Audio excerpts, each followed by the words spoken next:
Hello, Nigerians. This is your friend and brother, Dr. Haruna Goro. I have another video of FFK, Fani Kayode. I think this man is an opportunist. I don't know what you think. Let me know your comments in the comment section. Fani Kayode used to criticize APC when he was with PDP, and then now he's back to APC singing the praise of Buhari. Fani Kayode said he will never join APC until Jesus comes. And now that he's back to APC singing their praise, then maybe his own Jesus has come. Anyway, let you listen to it. Please feel free to share this video with as many people as you can and subscribe to my channel if you've not already done so. Thank you for watching.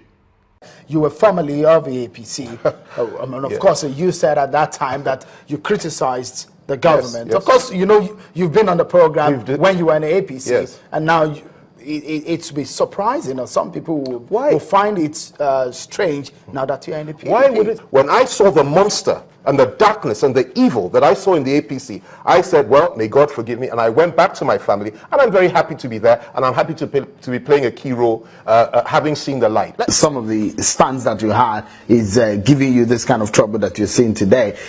Is in crisis right now. Yeah. Are you sticking with the party? But of course, the PDP is my party. I will never leave the party.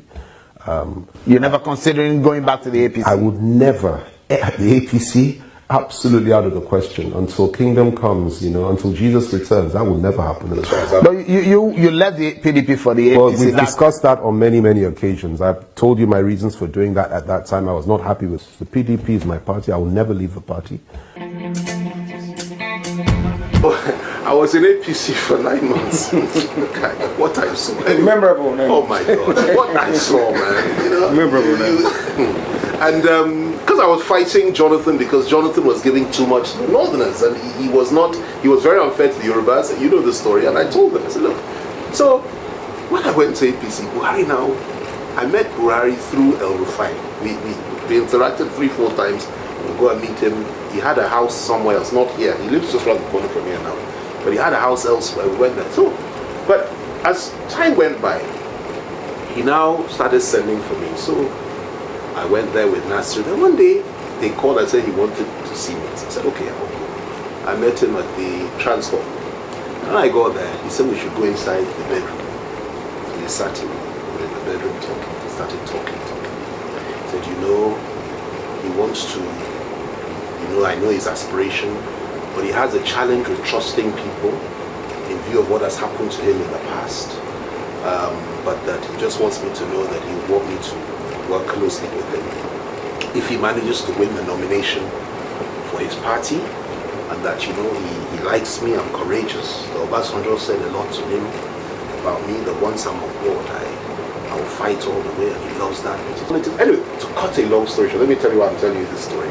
We started talking about the history and about the Igbos. You know what this man said to me? He said, they killed our leaders in the middle of the night, and we can never forget it. It's a cultural problem. You can't trust them. When he was talking about trust, that's where it came up. I said, sir, they killed not just northern leaders.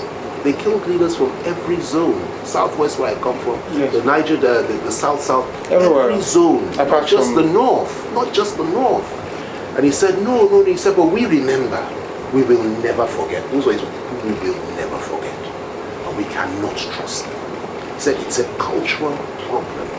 When he said this, it's sunk in. I had never seen that level of racism in any. I've interacted with quite a few leaders. I've never seen that. This was deep-seated hatred for a whole nation of people. And I left that room thinking to myself, these people have to be stopped. Because if they're not stopped, if they have power, what they will do, first they will deal with the Igbos, then they will come and deal with us. They will deal with everybody. And it's one of the main reasons, apart from the issue of Muslim ticket. That's what I said, no. Not only will I leave them, I will also expose them and fight them.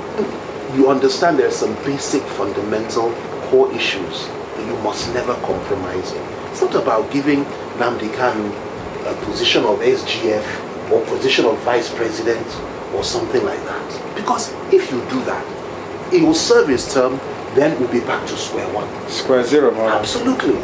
You've got to fight for your people. You've got to fight for your people. And get a structural, seismic change, both in thinking and in approach. And if they say no, then break it. You know, I told you when we were in detention, the truth is I don't even believe in this union anymore. I don't believe in it. I don't believe in Nigeria. I don't believe that the Northwest and the Northeast, as they are now, should be part of us.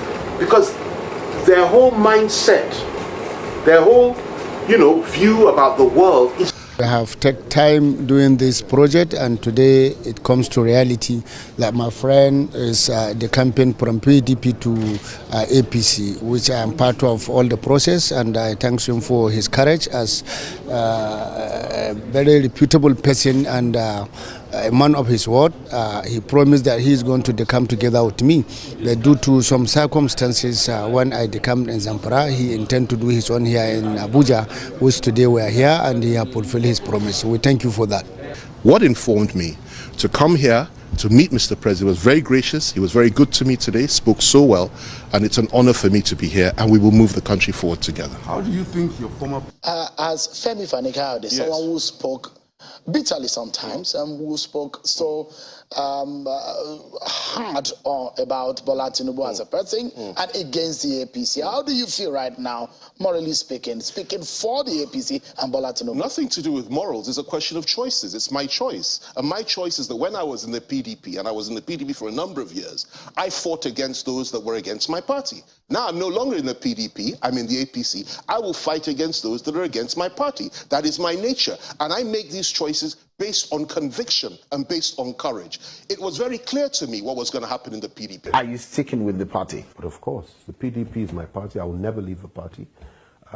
You're never considering going back to the APC? I would never. The APC, absolutely out of the question. Until kingdom comes, until Jesus returns, that will never happen.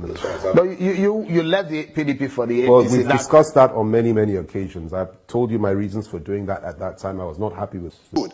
That is a party that is reformed, that has a new mindset, that has decided that it wants national unity and cohesion and puts it before northern interests. PDP has done the opposite. So if you're talking about demons of the past in APC, and there were demons in the past in the APC, those demons left long ago. The party that's played with the demon today is the PDP, and I'll tell you why. Like I said, what is seen as an aberration, the issue of religion in politics, is what is playing out in the party that you support now.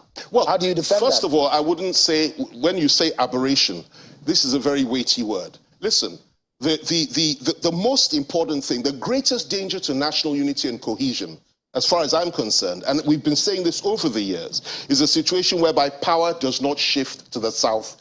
After 8 years of a Hausa Fulani man ruling this country, it was a given. In the interest of the whole country, we must have a power shift. That was the target. That was the most important thing. And the APC decided to do that, and they've come up with a southern candidate today. Now, the choices that southern candidate makes are the choices that he is comfortable with.